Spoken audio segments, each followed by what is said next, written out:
အားလုံးပဲမင်္ဂလာပါကျွန်တော်ဒီနေ့မှာတော့တရုတ်တွေကိုယ်တိုင်စားဖို့ချက်တဲ့အခါမှာရတာတွေဘာတွေထည့်လဲဆိုတာကိုကျွန်တော်မျှပြီးတော့ဖြစ်ပါတယ်ခင်ဗျာခင်းလေးကတော့ပဇွန်ထုံးနဲ့ကျွန်တော်တို့ငွေသီးစိမ့်တောင်လေးတွေကိုကြော်ထားတာဖြစ်ပါတယ်ခင်ဗျာအရန်လေးစားလို့ကောင်းပါတယ်ဒီနေ့လေးတိုင်းကြော်စားကြည့်ပါရတာတွေကလည်းအရန်စီပြပါတယ်ကျွန်တော်ပါဝင်တဲ့ပစ္စည်းတွေကတော့ကျွတ်သွန်ပြူချင်း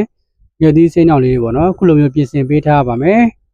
ပဇွန်ကိုတော့ကိုချိုင်းနဲ့တက်တဲ့ပဇွန်အနေထားကိုသုံးလို့ရပါတယ်သူကတော့ပဇွန်တုပ်ကြီးကိုသုံးပြပေးထားပါတယ်ခင်ဗျာပါဝင်ပစ္စည်းတွေလည်းရှင်းနေဖြစ်ပြီဆိုလို့ရှိရင်အရင်ဦးဆုံးစီကိုပူအောင်ထားပါမယ်စီပူလာပြီဆိုလို့ရှိရင်တော့လှီးထားတဲ့ကျင်းကျွတ်သွန်ပြူကျွတ်သွန်နီလေးတွေထည့်ပြီးတော့အနံ့မွေးလာတဲ့ဒီစီမွေးတက်ပေးလိုက်ပါမယ်ဒီနေရာမှာဆနွေးမုံတွေပါတယ်မသုံးဘူးပေါ့နော်တရုတ်တွေကခုလောက်အနေထားလေးကျွတ်သွန်နီလေးဂျင်းလေးတွေနွမ်းလာပြီဆိုလို့ရှိရင်တော့ကျွန်တော်တို့ပဇွန်ထည့်ပါမယ်ပဇွန်တော့ရှိရပြောသလိုမျိုးကိုချိုင်းနဲ့တက်တဲ့ပဇွန်အနေထားကိုအသုံးပြုလို့ရပါတယ်ကဲရတာတွေစထည့်ပါပြီဒါကတော့ Chinese wine လေးဖြစ်ပါတယ်ခင်ဗျာဒီကောင်လေးထည့်လိုက်တာနဲ့အနံလေးကိုရမ်းမွေးနေတာပါတစ်စိမ့်လေးပြပေးထားပါတယ်နောက်တော့ကျွန်တော်တို့ပဲငပြရဲ့အကျဲထည့်ပါမယ်ပဲငပြရဲ့အကျဲကတော့တစ်စိမ့်ကတော့ master ငပြဖြစ်ပါတယ်ခင်ဗျာကဲတစ်စိမ့်လေးပြပေးထားပါတယ်နောက်တော့စားလေးနည်းငယ်ထည့်ပါမယ်ကျန်တဲ့ရတာတွေဘာမှထည့်စရာမလိုတော့ဘူးပေါ့နော်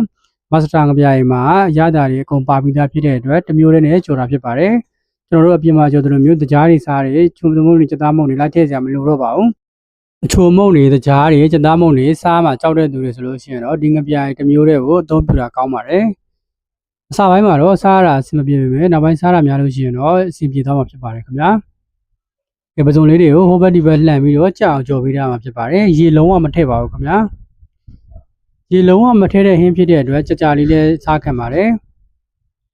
ဒီပစုံလေးတွေချက်လောက်ပြီဆိုလို့ရှိရင်တော့ကျွန်တော်တို့ငယ်သီးစိမ့်တောင်လှီးထားရလေးတွေကိုထည့်ပါမယ်ငယ်သီးစိမ့်တောင်လေးတွေကိုတော့အစီမထုတ်ထားဘူးပေါ့နော်ဆက်မှာကြိုက်တာဖြစ်တဲ့အတွက်ကျွန်တော်တို့တွေအစီမထုတ်ထားပါဘူးအစီကနည်းငယ်ဆက်ပါတယ်